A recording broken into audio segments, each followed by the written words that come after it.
Don't ask me how. This man still makes me laugh every time. I don't understand it. I'll never really fully be able to explain it. But there's just something about this man and this picture specifically that makes me laugh every single time I see it. So, is he going anywhere? No fucking way. Wow, Egg Joe's coming in fucking hot. Egg Joe's coming in real hot. Doesn't want to hear it. Does not care for your love. Let's move him over to the corner. Yeah, I don't want to hear it. The second I hear that, I know I'm in it. You know, I know there's no chance. It's the next. And they were just trying to be the police.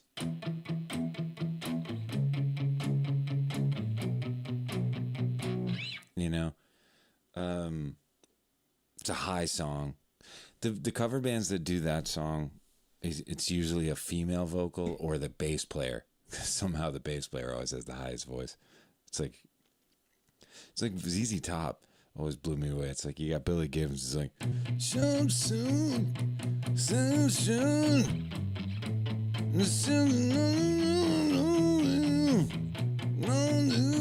And then it's like Dusty got up there and he's like,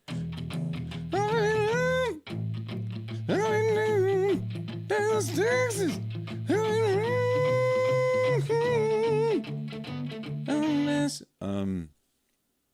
But he only sang like one song.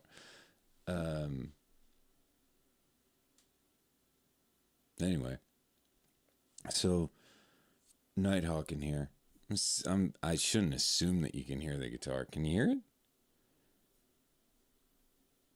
I was thinking about Hawk 2 the other day. What's up? Is the podcast still going?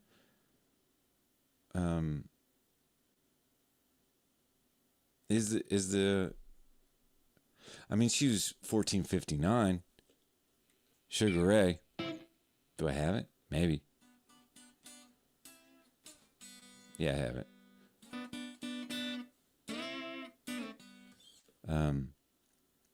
That's my Sugar Ray song. Always too. Something got me reeling, stop me from believing, turn me around again. I don't want to hear it, but if I have to, if I got to take one Sugar Ray song, I'm taking that one.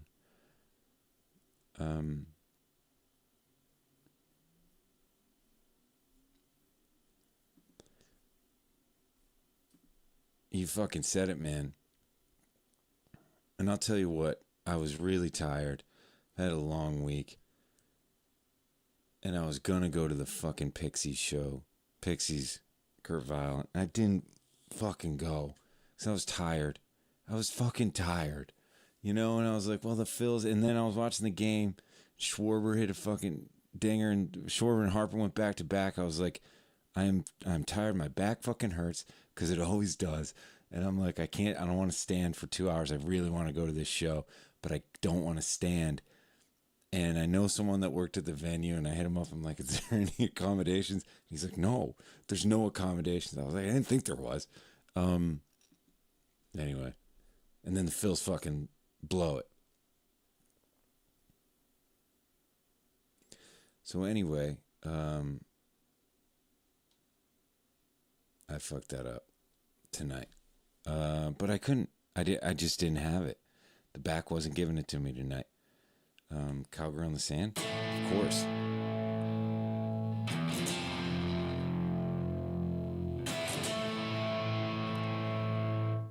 Arguably the best A minor of all time. Arguably. Best recorded A minor of all time. That first A minor.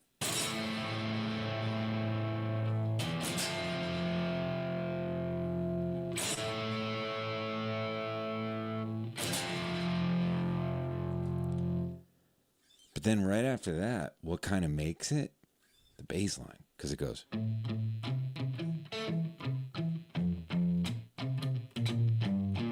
That B flat. It doesn't work, but it fucking does.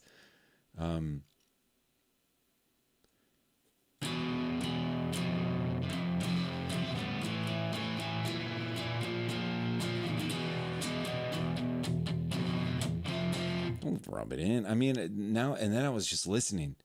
I was fucking listening. I haven't listened to the Pixies in forever. Now I'm listening to the Pixies. And, yeah, whatever. But, back to, just the Cowgirl in the Sand, though. When you got the...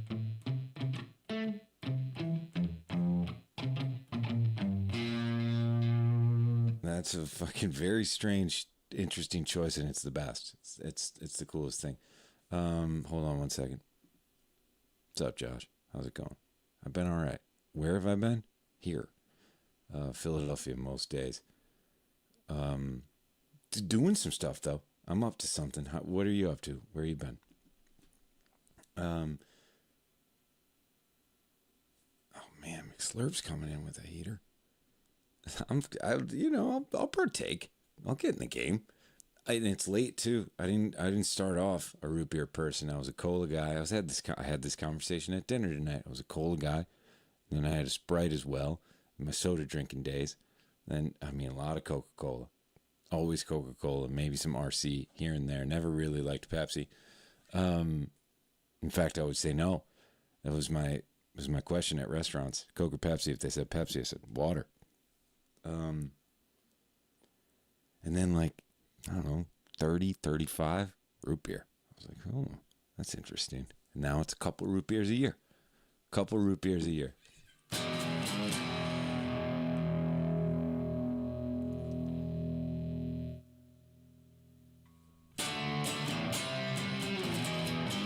Brains are amazing. How did I get to everything Zen? Hold on one second. How did I get there so quick? Well, the reason why I think I gave Bush such a hard time back then. And this, oh man, I walked into that. Jesus Christ. Walked right into that. But the reason why I was challenged, the reason why I didn't like the band Bush, well, for a lot of reasons, but it was Rockin' in the Free World with that shitty G. It was like Rockin' in the Free World and Voodoo Child put together.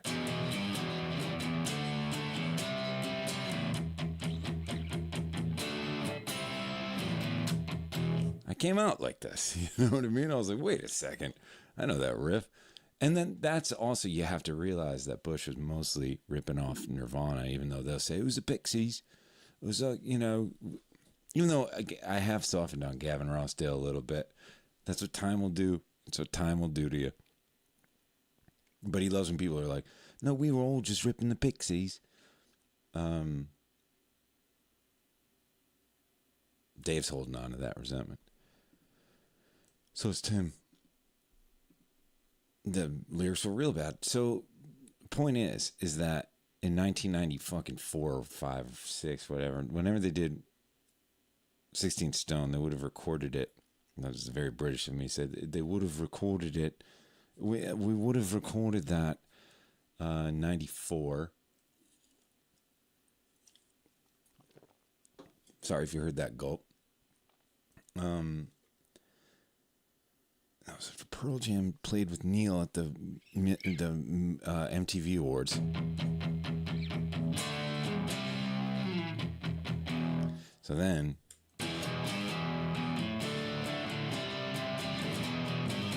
you're telling me he was listening to Gouge Away? You know what I mean? No fucking way, man. But that's the one thing. And then, what did I call this? Oh, War Pigs. So the reason why I'm doing this tonight is one, I got the Strat out. Sorry, it's only a Strat. I don't have any humbuckers here. And, Ozzy, thinking about him, this is my not the biggest Black Sabbath guy, but I love Black Sabbath, and I enjoy Ozzy on a lot of different levels. And the first 4 to 5 fucking Black Sabbath records are fucking awesome. And the Dio shit, I don't know the Dio shit that well, to be honest with you. I don't know the Dio shit at all. But he's Ozzy. He's fucking Ozzy, Mom, I'm coming home kind of stinks. It does.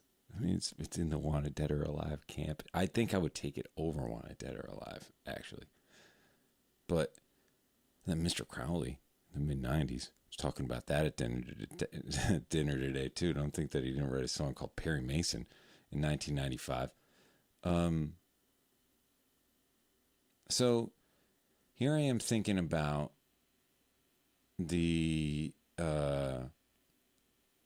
just War Pigs alone, right? So War Pigs is like, I've probably played War Pigs more. I've heard more War Pigs. Everybody plays War Pigs. The Flaming Lips covered War Pigs. Everybody fucking bluegrass bands cover War Pigs. Everyone, it's like the fucking song that you want to hear. Everybody does it. Priest just recorded it.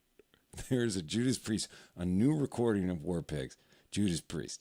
I think there's a little bit of auto-tune, a little pitch correction on that. Come on, Rob. I mean, come on, Rob. You got that one, man. You fucking got it. But anyway, so War Pigs is one of the, it's candy. It's got it all. If without War Pigs, I don't think that it's like the fucking Back to the Future picture. Like, if there was no War Pigs, songs would just disappear. I mean, things would just they'd be gone. And I was listening to it with headphones. Now, I could try putting it on right now, but that would probably just Henley us right out of here. But as I was like listening to it, because I was listening to the whole record with headphones on, and you know, headphone listens, when you don't do them for a while, it's just so fucking awesome. And then I was like kind of doing the thing that I used to do where I would just play along with the records. And I was like thinking about what the best part of War Pigs is. And maybe you guys can help me, and we could come up with it on our own. But first, let's do some Beato Bucks. What advice would you give your younger self? Hey, hold on.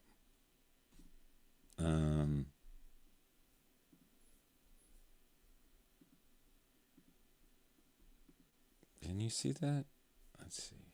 There it is. Yanni Tasso. It's a fucking good name. What advice would you give your younger self? What decade of age was the trickiest to get through? 20s, 30s, or 40s? It's a nice shell. I had a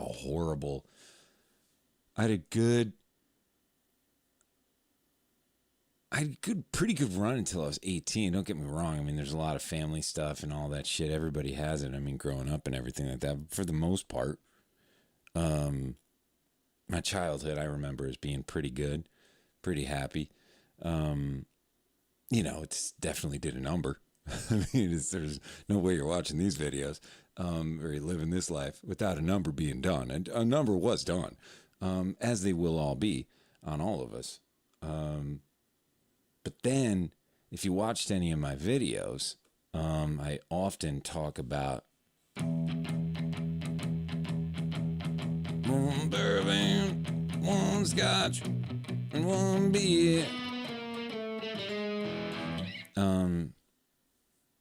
And I'm not talking about the Delaware Destroyers. I'm talking about the fact that I started drinking. And that didn't work out. So that was real rough for me. So this is the long way of me telling you. My 30s were kind of like my 20s because I drank for half of my 20s and I don't know where I was. What do you got? Not much. In fact, I didn't have much money at all. And, you know, it was a pretty rough 20 to 25 for me. And then 25 to 30 was kind of picking up the pieces of like, oh, what am I doing? But then at the same time, like not getting hammered all the time. A lot of Cinnamon Toast Crunch, a lot of dessert. And then, so the 30s for me were when I tried to the 30s for me was when I figured out, I'm like a decade behind. But with the back, like a bad back of 30 years ahead, if that makes any sense. So for me, the 30s were probably where it's at. And I got a better understanding of who I was and what I wanted to do. And I started focusing a little bit more on comedy And I realized that I don't know if the band's gonna really take off anymore. And I also had to double down on just kind of living a weird life. And I remember my dad actually came over to my apartment when I was like 34. He's like, hey man, might wanna. You got your degree. You went back. I mean, you might wanna. I was like, can't do it, Dad. I can't fucking do it because I don't care. Like when I work at some office job, I don't care and I zone out and I can't do it. So, the 20s up to 25 is tricky. Sorry, that was a very long answer. You got your $9.99 worth on that one. Thank you. I appreciate that. And of course the volume's a little on the low side. Sorry about that. Let me turn it up for you, folks. I hope that covered it for you. The problem with like volume is just there's always so many. There's another volume. It's like my headphone volume is fucking ripping right now, but how loud was that? And then check that. Yeah, if you're new to my streams, they always sound really bad, but I'm working on getting them better. All right, what's the deal with the riff and hole in the sky? I never figured it out. Is it down tuned or something? We'll get there. But before, I don't want to... Dave L., we're going to get there. But first, I want to...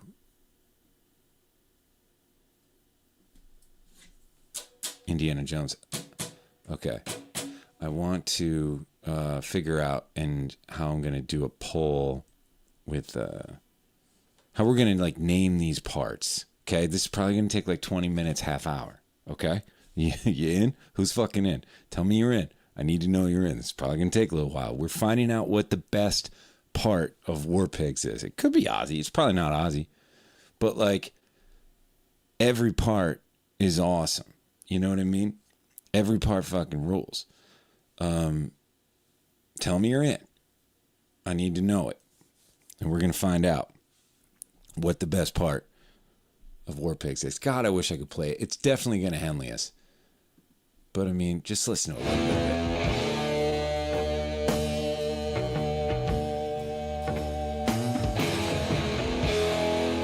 So, I mean, the intro is the first thing that you look at because the intro fucking rules. It could be the best. 1, 2, 3, 1, 2, 3. So you've got this guy. And I'm going to focus on the guitar for a second here, right? So it starts... Now, I don't have this thing completely tracked out and whatever. I'm just going off memory and everything like that. But for the most part, I mean, Iommi, he does 3 different things in this, all different, but pretty much the same. This is what makes this song great. That's what's going on here. So it is... The first one is just a fucking octave, right? And then just a single note, which rips. The second one is where he adds the major third. And what am I going to do for all these? Hold on. I can't say Beato every time. I mean, there's going to be a lot of those. Just think of it as like a Beato burner in a way. I got to get a little Beato to put him in the corner. Anyway, so he introduces the third on the second time around.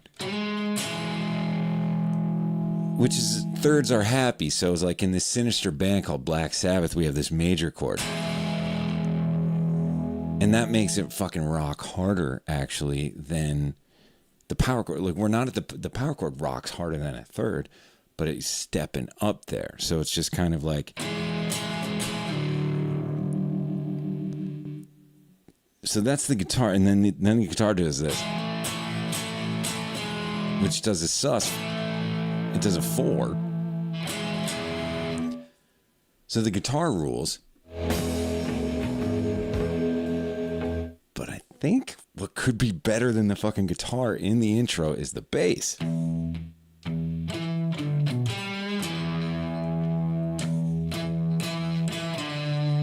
And then doing that, that makes the case for me that almost makes the intro right there, just that.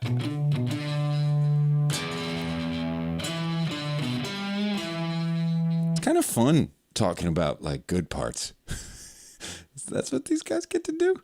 This is awesome. Like all you have to do is just like listen to it and then just play it. Like that's all you have to do. I mean, no wonder they make fucking videos goddamn all day. People yelling at me and I'm like, well, you animate the person who wrote Chopsticks and with Rick Rubin, you know what I mean? To make sure you put it in black and white and that she's on time when she's playing Chopsticks, and then record a version of Chopsticks, all to illustrate the fact that fucking, Jason Aldean's bullshit song about nothing is just steals from the fucking Chopsticks melody. Anyway, so we're not even out of the intro here, and the intro could be the best.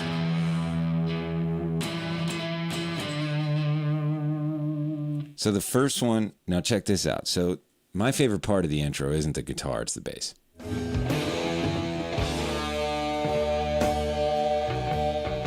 Just those beat at ease. I love them. When I've covered this song and the bass player doesn't do that, that's when I know that I'm like, where's my guy?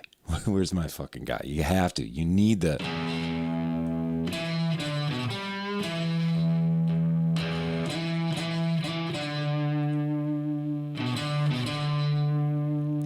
Now you got the drums, and I know you drum fucks are in there chirping in the comments. I see you.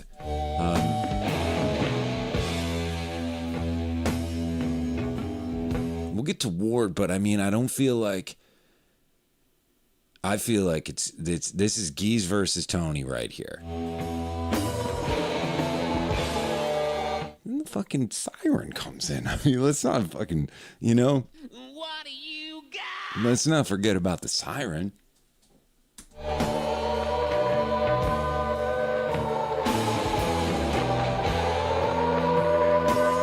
So then it doubled up on the times that it does the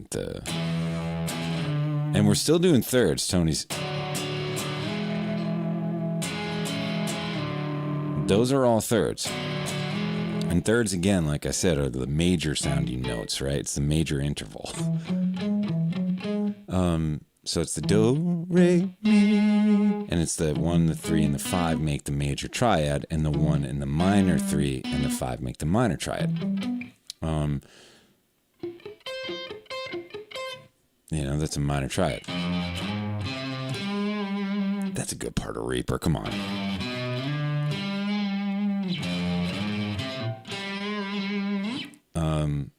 I'm into Reaper, by the way. Like the whole cowbell thing and everything. I've stuck with Reaper the entire time. I've enjoyed Reaper. I've always loved Reaper. Reaper's always. I've never skipped a Reaper.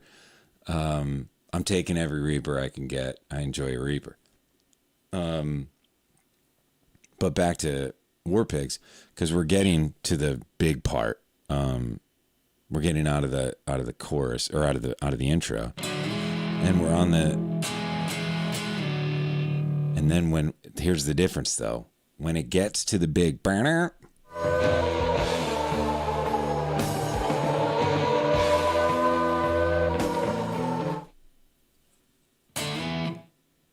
That's when the power chords come in.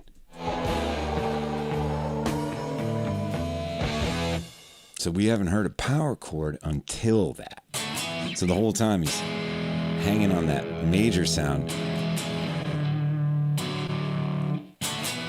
Now we get the fucking power chord.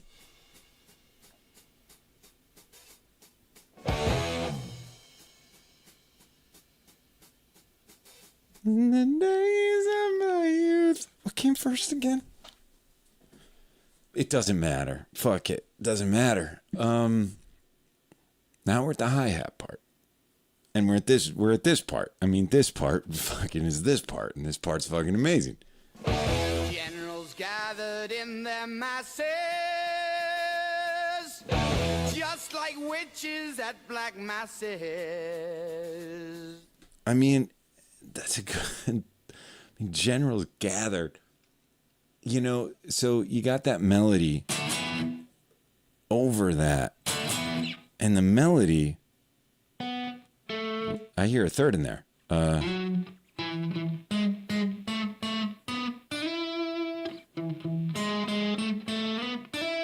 Which kind?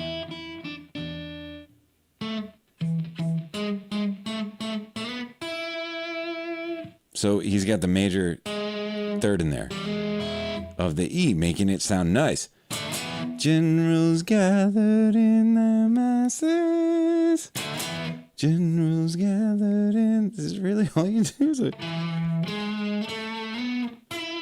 So it's the tonic, it's the 1, the 3, the 4, the 5, and then the octave. Happy melody, because Ozzy, don't forget, Ozzy loved the Beatles, right? So it's like you have this kind of like, he's probably in 1970, I mean, he still loves listening to like fucking Penny Lane, you know what I mean? And then so it's actually like a really happy melody over the Sinister fucking awesome riff. What am I doing right now? Why am I doing this? Could have went to bed. Minds that plot destruction. Also, this video is definitely going to get taken down, blocked, whatever. So I think we're the only people that are ever going to see this thing. Of death's construction. In the fields of bodies burning.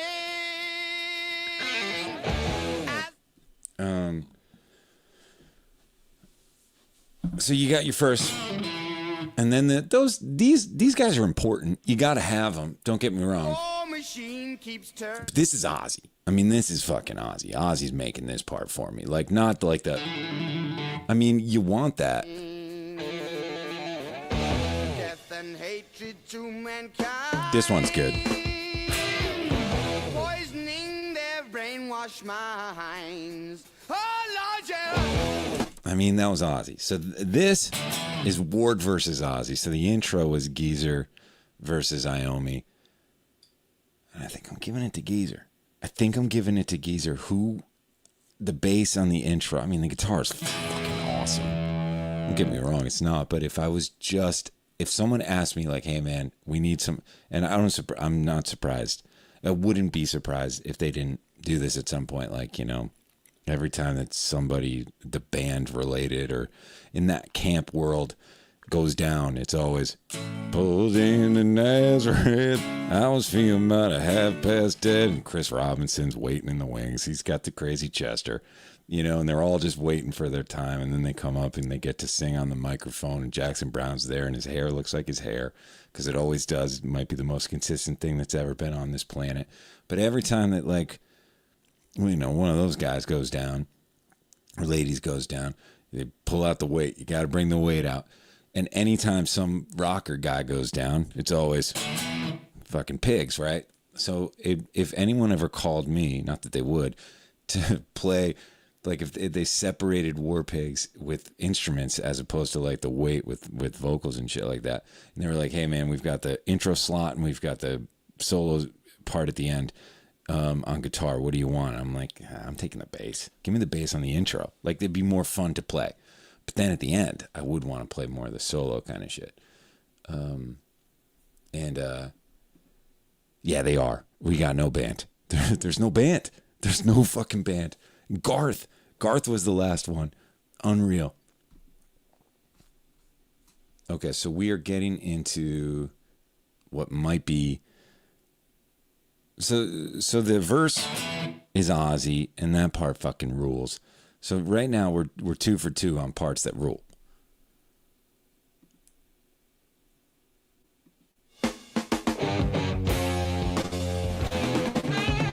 Here come the drummers. So we're into that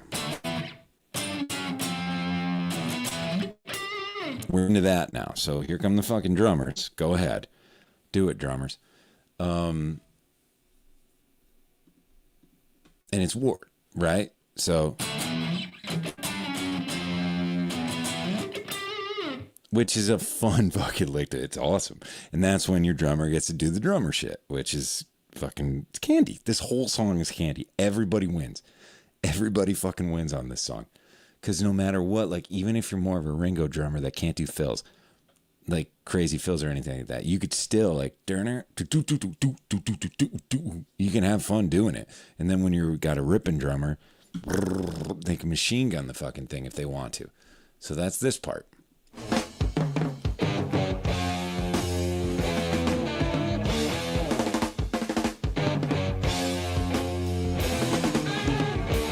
there's a bass move in there that goes. It's very important.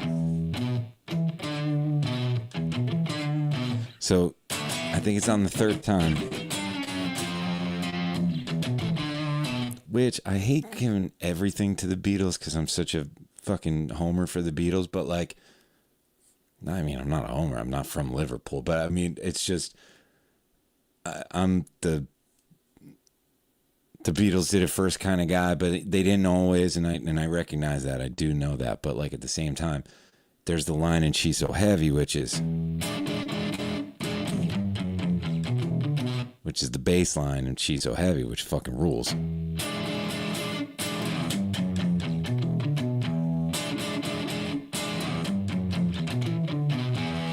Because Paul McCartney rules. And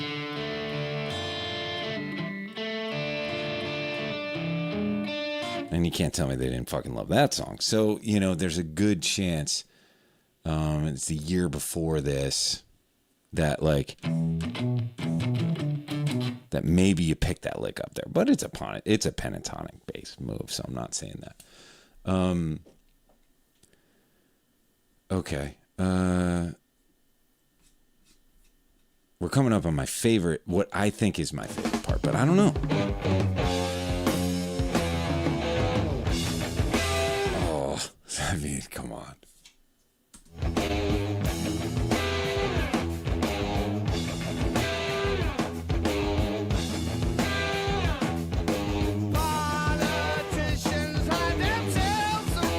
I just want to listen to it, but I feel like if I don't keep stopping it, we're just going to get shut down. But I do think that this might be one of the best riffs that's ever been written. I mean,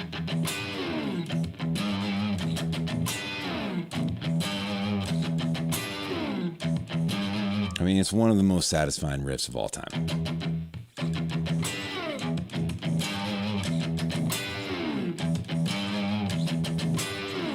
At first, I thought it was the Hendrix chord. It's not, though. It's just,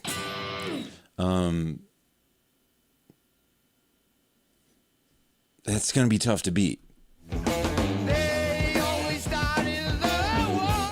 This is what I'm fucking talking about, Gambino. I mean, that's what we're trying to break down, what the best riff and what the best part of this fucking song is, because every riff comes out. It's like playing around a Dope Bird. I don't know if I ever played Dope Bird on here, but I came up with a game. It's called Dope Bird, where you just name a bird and the next person has to name like a bird that's better, like a slightly better bird. So if like I named a cardinal, you can name Blue Jay. We'd have to think about it. Who's doper? I think the Blue Jay is a little doper than a cardinal. You see less Blue Jays. And then like at the end, and then someone says, "Oh, well," and the game's over. But like, this is kind of the version of Dope Bird, but it's a song. It's fucking War Pigs. Because every fucking part is better than the other part.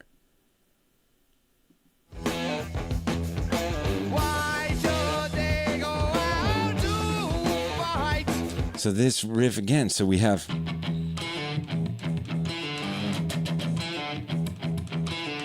So the riff goes from...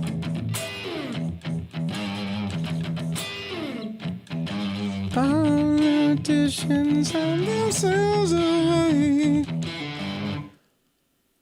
Hide themselves away. Check this out.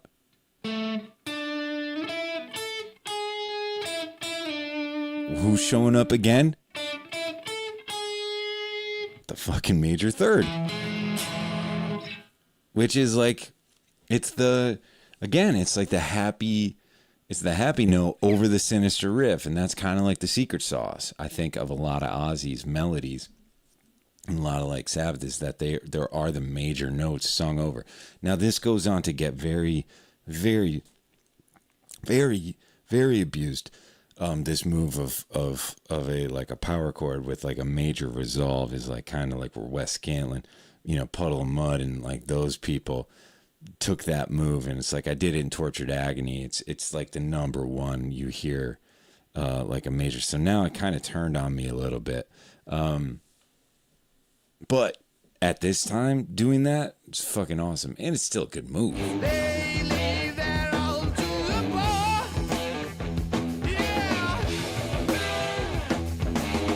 And this is where the rubber hits the road as far as War Pigs goes. When you're watching a band cover it, it's at this precise moment after the first verse that you either know that they know what they're doing or they don't, because it's right after this where some bands will go back to the, but it doesn't do that. It just keeps the riff going.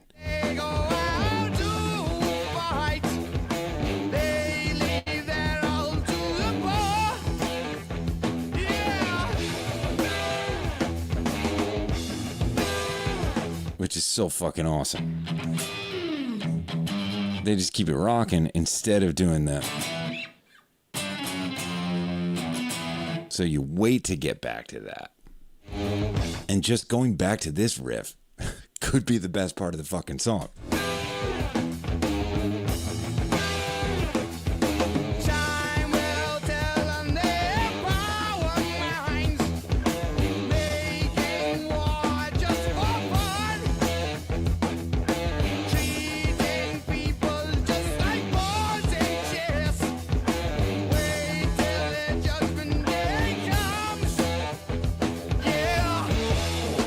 You get back into that. So we're at the point right now where what's better, the intro, the verse, or the fucking, what are we going to call this? The hi-hat verse, or the verse riff, or just that fucking riff. I mean, there's not even enough poll questions. There's 6 parts already, because this part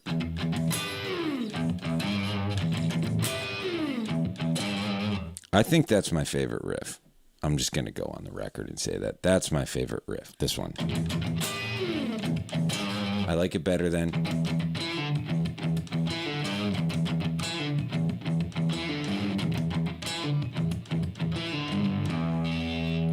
yeah, so we've got the slide riff and versus the pull-off riff. Slide riff versus the pull-off riff. Let's find that out.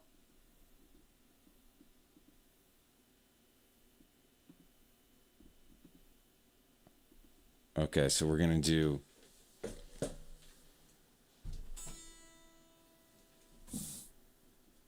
add option.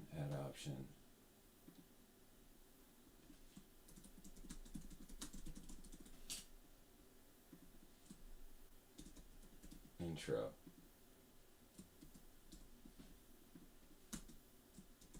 Intro guitar. Intro bass.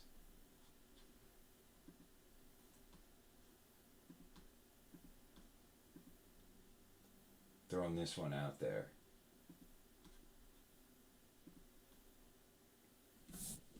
First, we got to do intro guitar versus intro bass. Intro bass is smoking intro guitar. Okay, that makes sense to me. 71. Let's get rid of that. I could only do one poll at a time. That fucking blows. Get it together, YouTube. Come on.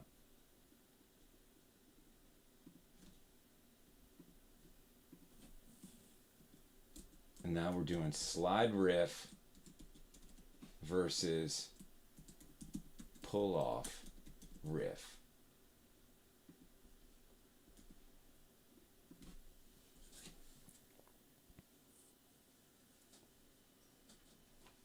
Slide riff versus pull off riff, and let me just remind you what it is. So the slide riff is this.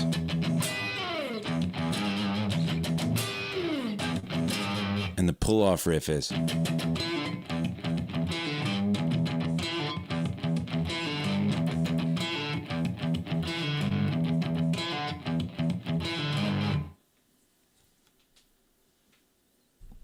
What do we got? And speak from the heart here. Speak from the heart. Don't let me, I'm one of you here. I'm trying to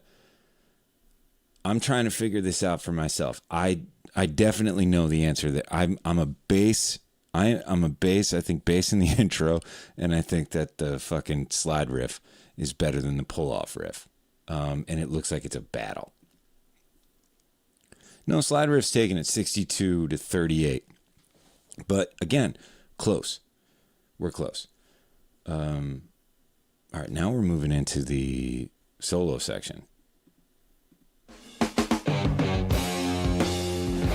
Hold on 1 second. Yeah, and it fucking blows. I mean, Earl.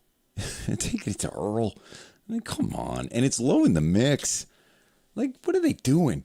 And I'm not... Do you know how many times I almost get run off the road for some fucking guy in an enormous Chevy? I'm not really trying to help this company that much. But I mean, like, how many spots they're taking up?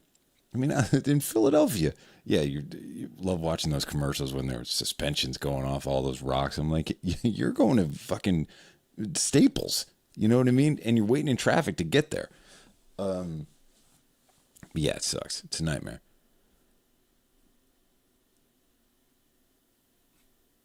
All right, so we are getting close to the solo.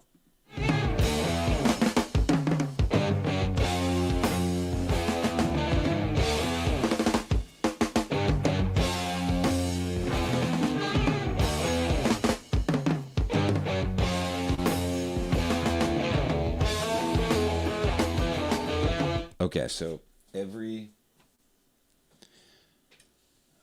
know what just dawned on me? What do you got? It's just Chair of Rock.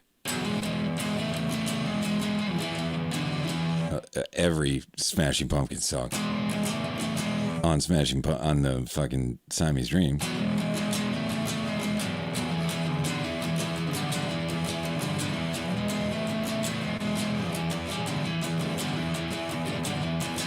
Right?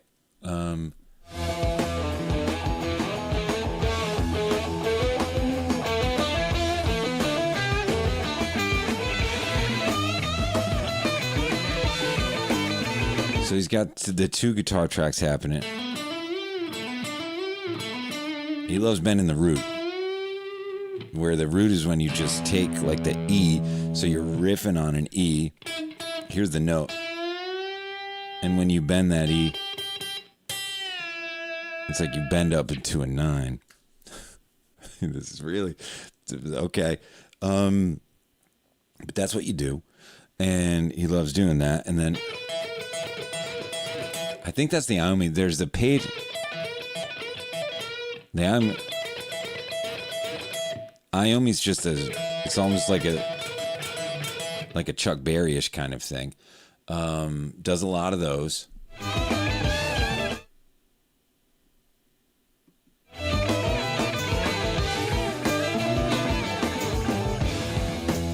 Ward's getting down.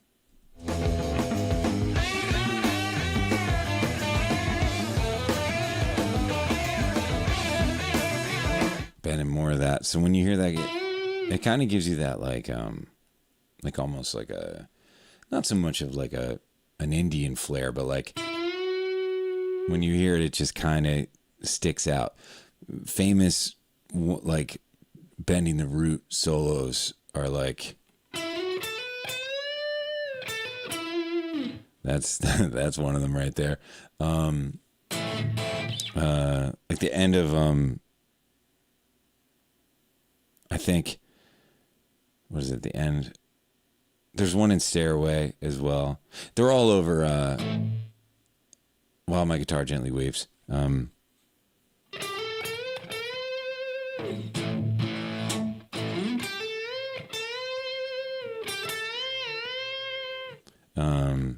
I'm hearing the band in my head, but like, anyway, so that's, Iommi fucking loves that band, and it's in like 93% of all of his solos.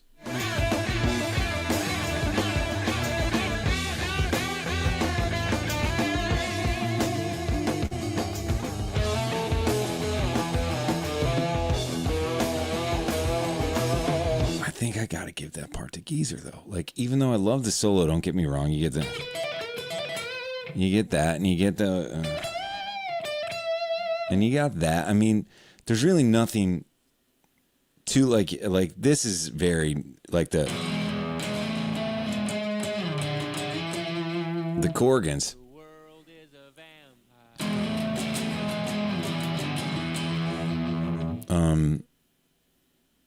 those are cool. And then I mean, it's fucking 1970, you know, like, so the shit's cool, but I mean, like, Geezer, if Geezer's not doing it, and I feel like Jack Bruce did this on Cream too, like a lot of the shit that like Clapton was playing, like, yeah, Jack Bruce ripping behind, and when you have that bass player just fucking ripping behind, it helps out like a somewhat bullshit solo. Not calling this a bullshit solo at all, but you know what I mean. Or you don't. You know what I mean? Even though I just said, you know what I mean? Yeah.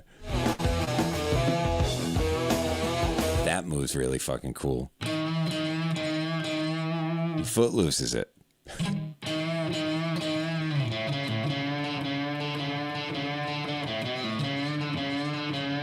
Or is that Authority song? I always get them mixed up. They're you in a compromising position. Anyway, so you know you got the. He does that with the bending.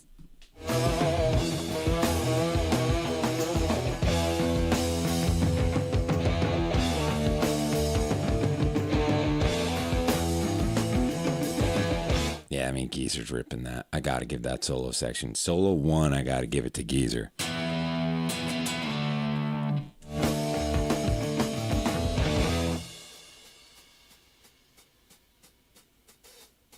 The hi-hat's in the running.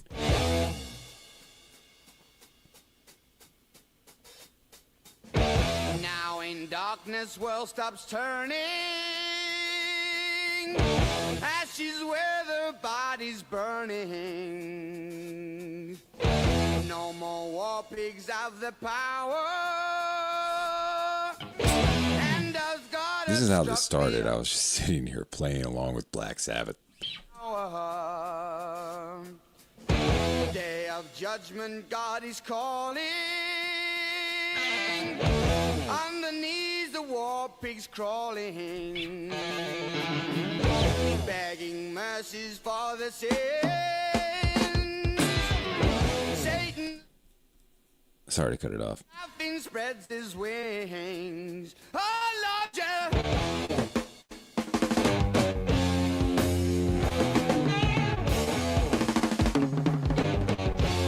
I mean, should I just go full Beato on this one?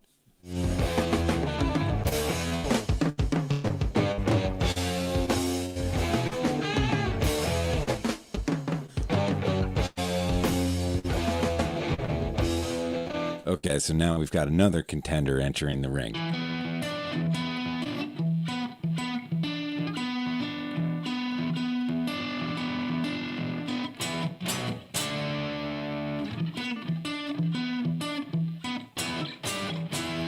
Right?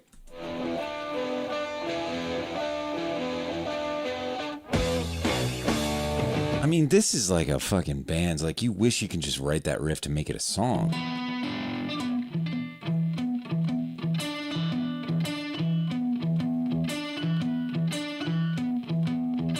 You know, that would be a song. And it's a tag on the end of this after you already have like fucking 15 riffs.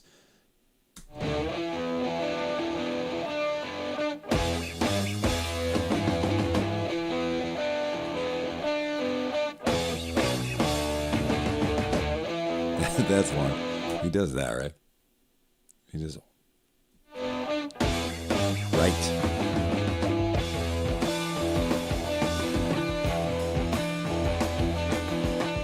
It's like Geezer and Ward off right here.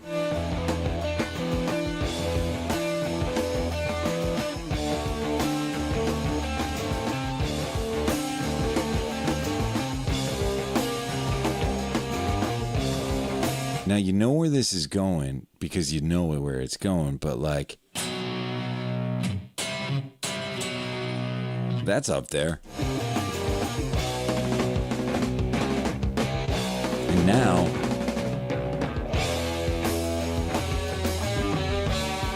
Iron Maiden's born. So it's like right here.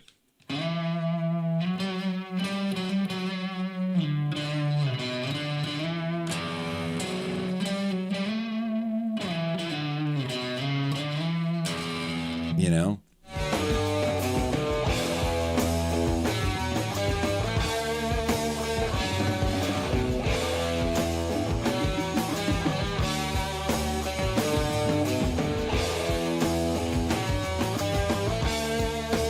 Crowdy, what part are we talking about here? What about the fast ascending guitar fill during that hi-hat part? What that part?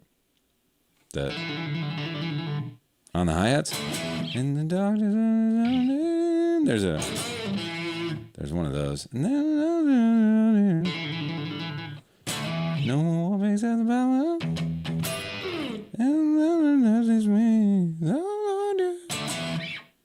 That's I think that's all of them, isn't it? He does the same thing.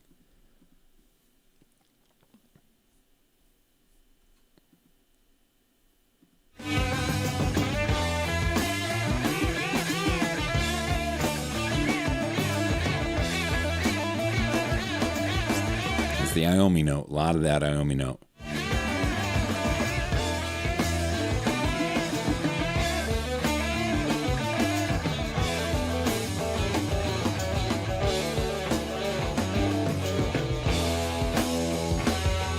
Let's just be honest here. If Iommi, like, I don't dislike, like, Iommi's riffs are what makes Iommi, not so much his solos. Like, can you imagine if Paige was in the band too? Like, Paige took some of the solos, like, over this shit. And I love it. Like, Iommi always does cool shit. He does. But it's the whole, you know, or the some of his parts, that fucking shit. It's late. But it's just like, with Geezer and Ward going on at the same time, it's making that fucking sound. You know, and he's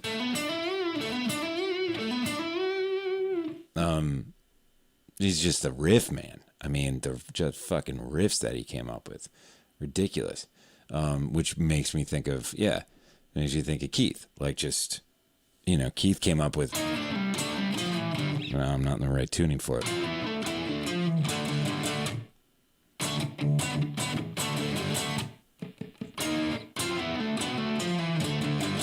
It's weird playing that in standard. That's in G, but. Yeah.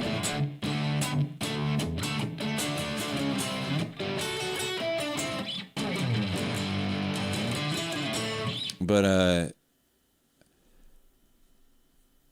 so I mean, riffs, to be able to write the fucking riff is almost better. I'll take those kind of riffs, you know. They want solos too, and he's giving it to you. He's giving it to you, you know, with this.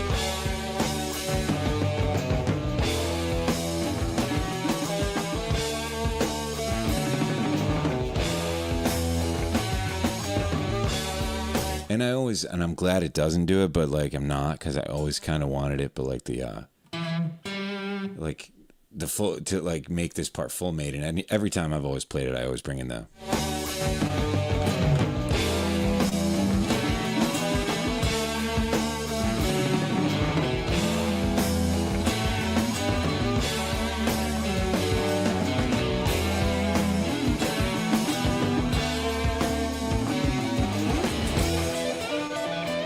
Oh yeah, then you have that.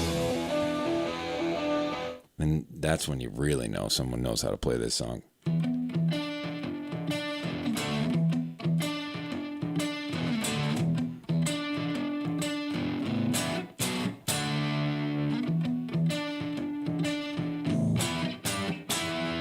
And then he keeps going.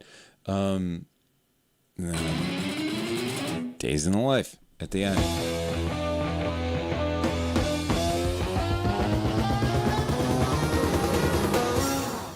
Speed the tape up, where they probably didn't nail it, so they just sped the tape up. It fucking worked.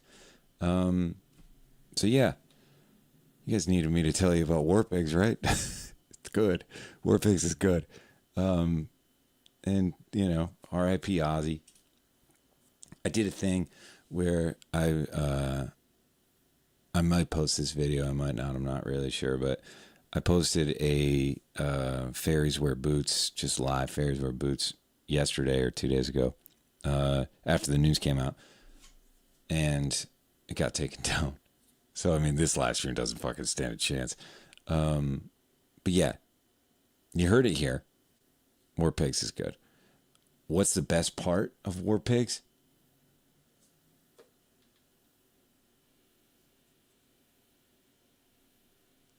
I'm not just like doing this because Ozzy just died. Ozzy is a big part of it. I mean, that melody's fucking awesome.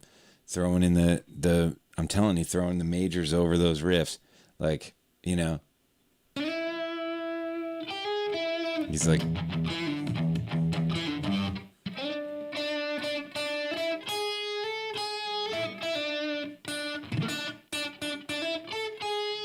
let's get a little strat with it, Knopfler it. It's amazing how much strats sound like strats.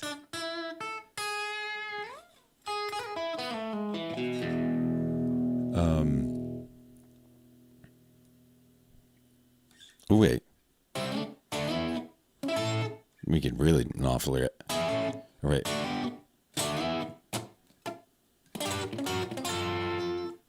Nah, kinda. I think the best part, riff-wise, is... That's my favorite riff. Or no, this is my favorite riff. Over the... There is no... It's just all very good. There's no... There's really no... Everything fucking rules, because think about what Geezer's doing in the intro. Think about the intro again. 6/8, you know? It's awesome.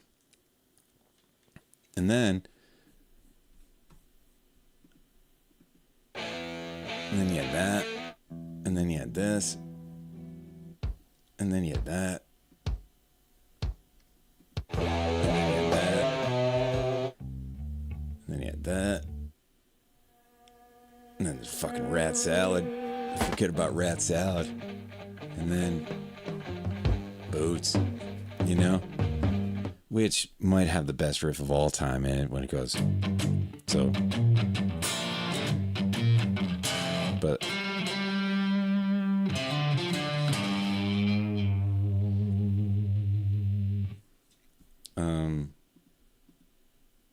it totally is. I was talking about that earlier, but it's like an acceptable. It's like it's the song everybody fucking plays. Like, Bare Naked Ladies have probably played War Pigs. It's everybody's War Pigs. There's nothing you can do about it. But it's at the end of the day, it's still fucking War Pigs. You know what I mean? And I'm taking that over. I'm like a Piano Man. You know what I mean? Even though I did watch a little bit of the Bill Maher, Billy Joel interview. I haven't watched the documentary yet. I'm going to. I think my buddy Royer and I are going to watch it together. We got to get you, Alex. What's going on here? How'd you get here? What's going on? I mean, not how'd you get here. I'm glad you're here, but like, what's happening here?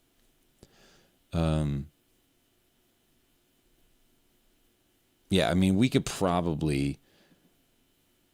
All right, Ash Creek came in and agrees that they do slap. They don't, but guess what? Taco Time does. Look at fucking Taco Time. Look, we got Taco Time in here, man.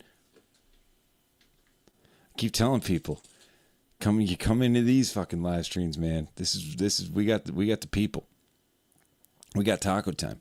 You look great, Taco Time. It's good to have you here. And on that note, that was my first and possibly my last. What makes this song great? Like I said, I mean, Beato is a hardworking guy, man. He does a lot. He does a ton. And so do a lot. I mean, YouTube is fucking hard, man. All these people, I'm not saying you have to make all the videos that they make. I wouldn't. We don't need them all. But, like, these people just keep doing videos. But the thing is like, it is nice to just, like, listen to a good song every now and then. It is really nice to just talk about what the parts that are happening. It was really fun. Low Cash may have played. Probably. Like I said, it's everybody's fucking War Pigs. And Karate, yes, we have been talking about that. It is one of the fucking songs. You don't get it in like acoustic settings that much, though. Late, but glad to see the Sabbath Love. Any mention the live War Pigs Faith No More version?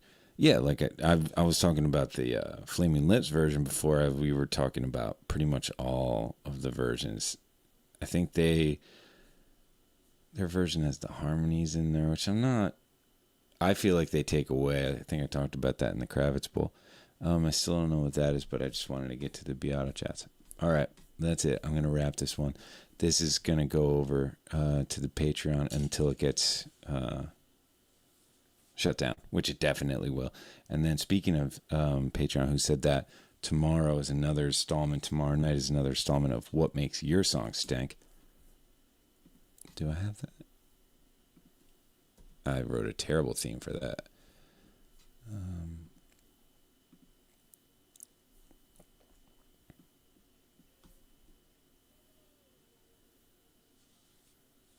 That's What Makes Your Song Stink, where I listen to all the Patreon fuck songs and we talk about them and what we might do to help them out a little bit. So that's tomorrow night. Oh wait, you couldn't hear that? No way, not on one of my streams. It didn't work out. How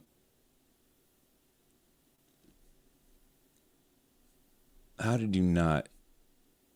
You heard War Pigs the entire time though, right? I wasn't crazy about that. All right, but that's it. On that note, I bid you adieu.